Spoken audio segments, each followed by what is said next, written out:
Hi, everybody, and welcome to another exciting edition of Words, Images, and Worlds.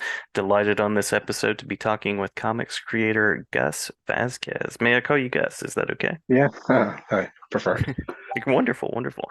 I am loving the shirt. I do, in fact, want a jetpack, but I don't, in fact, Oh, have one. Yeah. just to show you, this is a yes and no with a check mark in the yes box. Yes. Yep. Funny enough, really quickly, Hmm. friend of mine and I were in a bar in Florida and went to the bathroom and scrawled on the wall was this exact message, and we just thought it was the funniest and most random thing to be in a bathroom, and I was like, I'm stealing that and putting it on a t-shirt, and well, there There you you go. go. Yeah, I love Yeah. it. I love it. I love the creativity, and absolutely, you might as well get some inspiration from bathroom graffiti and things that we find around. Yeah, and it's definitely some of the cleanest bathroom graffiti I've seen. True, true. Yeah. Um, so I know we're going to talk comics. I know we're going to talk Mhm. Kickstarters, and I have at least one question about storyboarding as well. But we'll kind Yeah, of sure. start with a little of the backstory, which is what do you see as the power of comics for creating and for sharing the stories that you want to tell? The power of it. I can tell you for me, I learned a lot from comics. Mhm.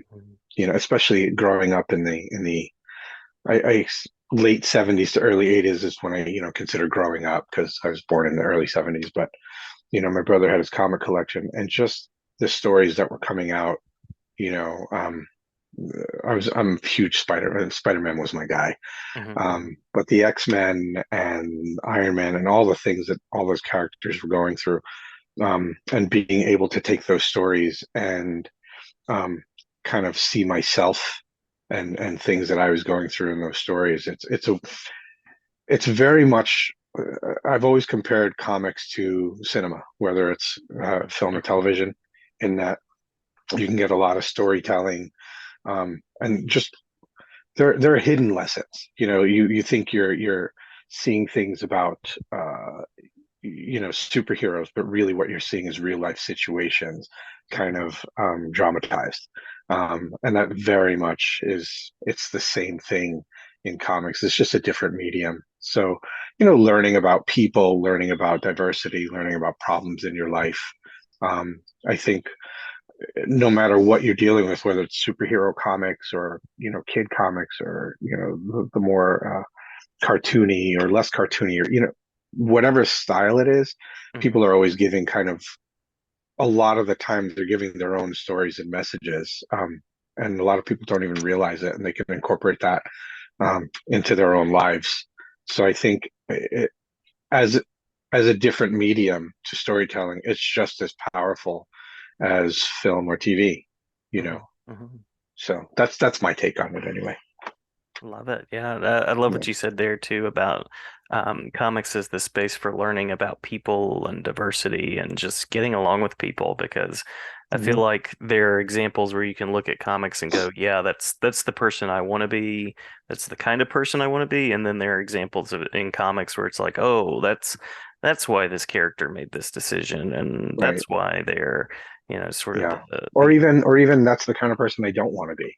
yeah. You get to learn so many different lessons, and it's such, I mean, as opposed to a book where you're kind of making up your own pictures in your head, you get to see these pictures that accompany, Yeah. the dialogue. And I don't know, I've always loved it. It's just been such a great medium, which is why I chose to get into it, because it was just a different way, um, and an affordable way, to be honest, to Hmm. be able to tell stories, because whether people buy it or they don't buy it, you can still make them and hand them out to people, and you can still tell your story in any way. And I don't know, it's just the medium that took to me, you know, um, as well as film. I mean, film and TV. I'm a very visual person. I don't read as many books as I watch my content. Hmm. Hmm. Yeah. Curious about that creative journey from sort of the earlier years of getting introduced to comics and visuals to where you are now, and maybe some folks along the way that were guideposts for you. Yeah. I always get the question, when did you start drawing? And for me, my answer's always been as soon as mechanical skills allowed me to hold a pencil. Yeah. Um, it literally, I would draw. I started on walls and things, and then paper, and then my family would get me art supply. They could see that I was into it, and so they would get me art supplies and things like Hmm. that.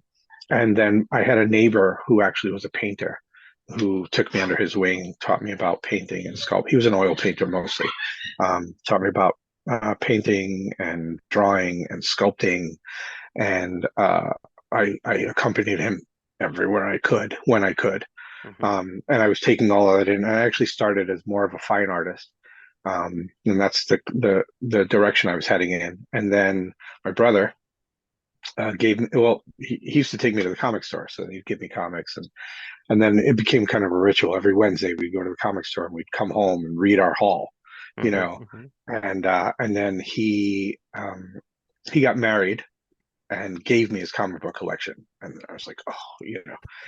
And then it's funny actually how I really started when I was 16. My best friend had me um, enter a contest for Power Pack. They were looking for, artists to kind of send in their drawings, and it was supposed to be a whole gallery of things, and they only chose two, and mine was one of them.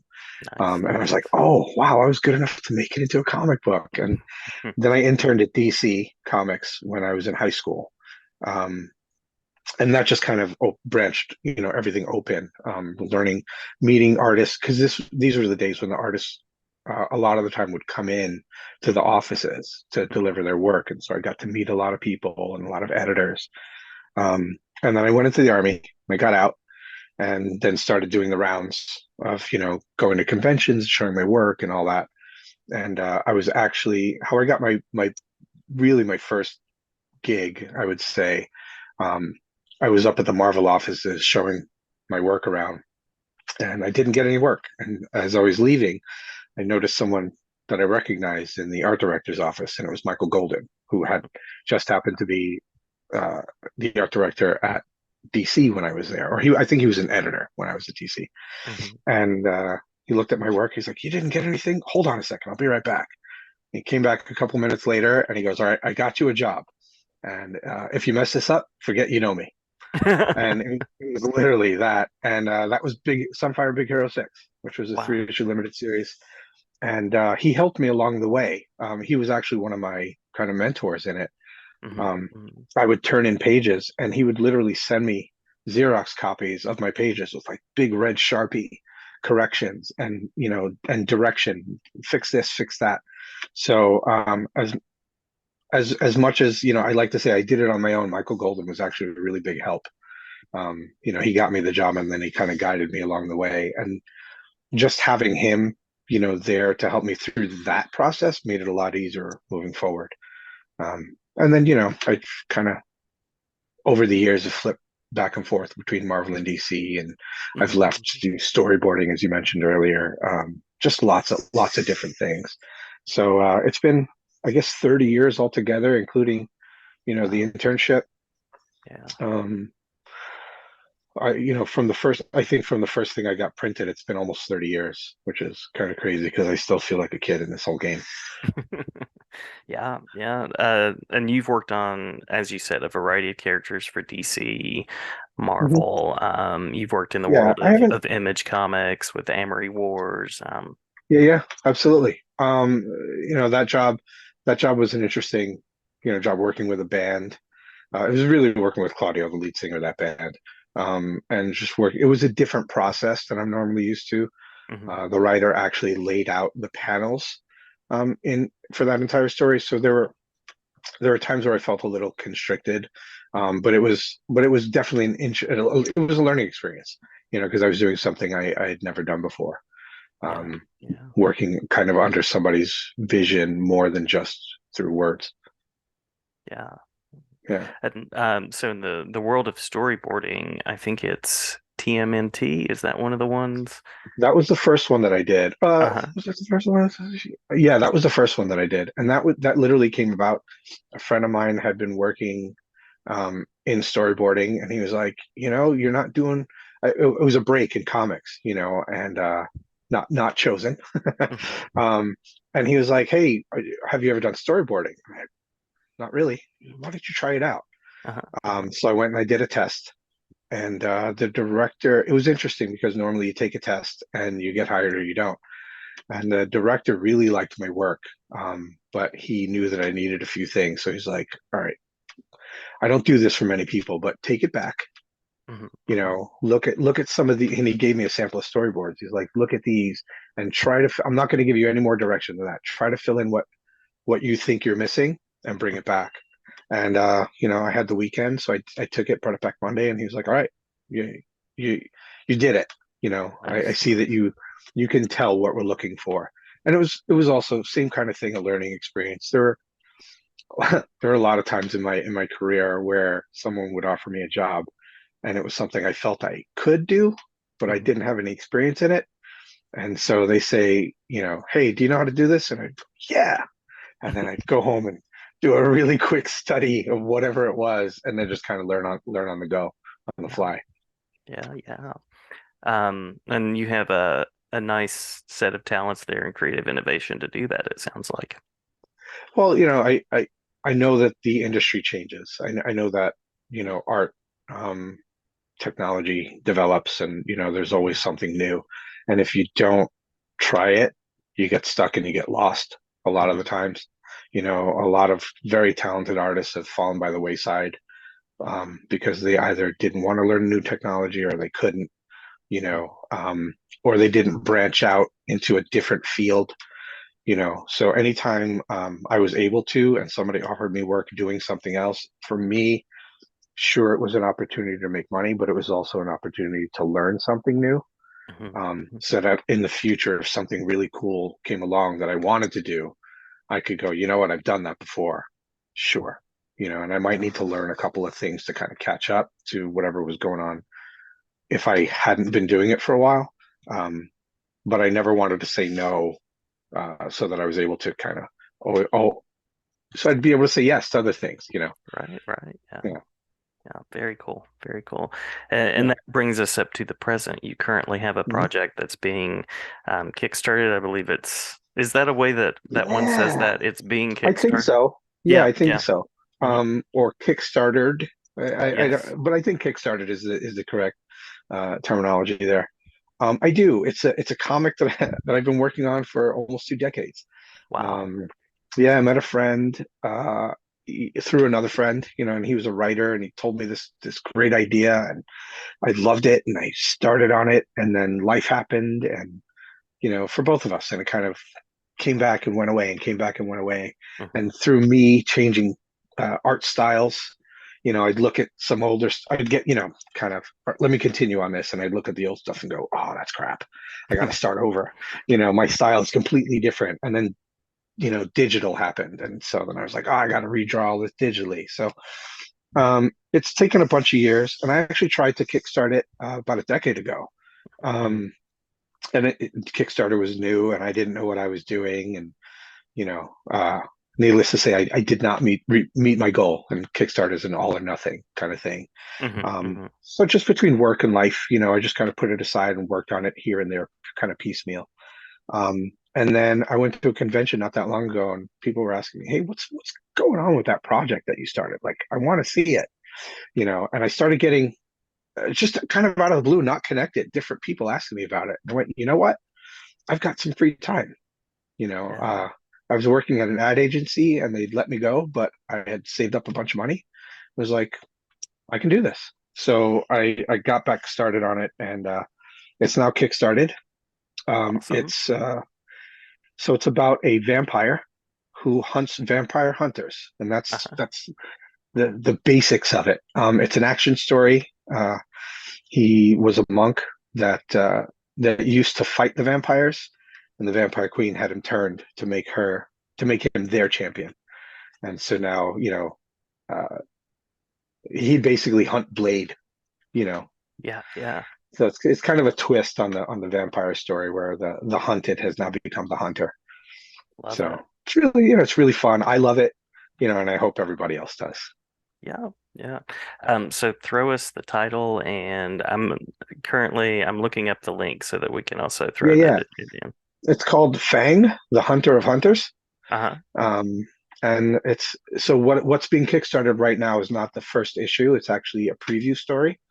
It's an Ashcan, so it's 20 pages. The story's 13 pages, and then I've thrown in some other art and preview stuff. Um, but yeah, I'm looking to hope.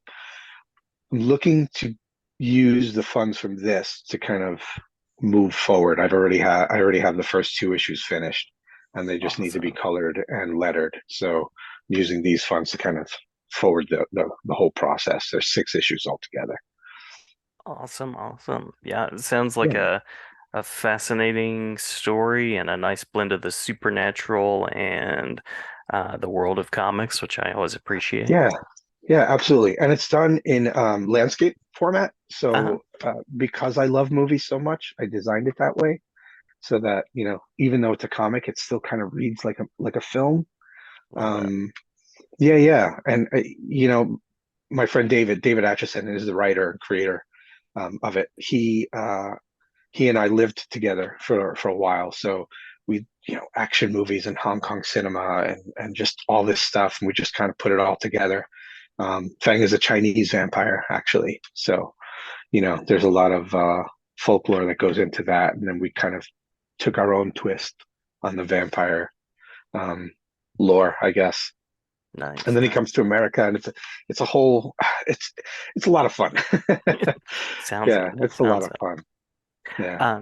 So curious, as we're kind of coming to an end of the talk, Sure. curious about places where people can go to find out more about your work, to check out Thing, to check out upcoming projects, or to kind of take a retrospective and visit some of the things that you've done before. Yeah. For the comic stuff, it's kind of all over the place. Hmm. I never did really a long run of anything. It was usually 3 to 6 issues of something, or sometimes a fill in here and there. So I would say, honestly, for the comic stuff, probably the Marvel and DC databases Hmm. um, Hmm. are good. Just type in my name and everything that I've ever done will come up. Um, because it's varied.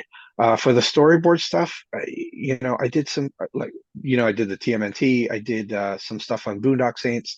Hmm. Hmm. Um, I'm sorry, the Boondocks, not Boondock Saints. It's a completely different genre. I worked on Hulk and the Agents of Shield. I've done a lot of music videos and a lot of commercials, um, and that stuff is just kind of, it's all random.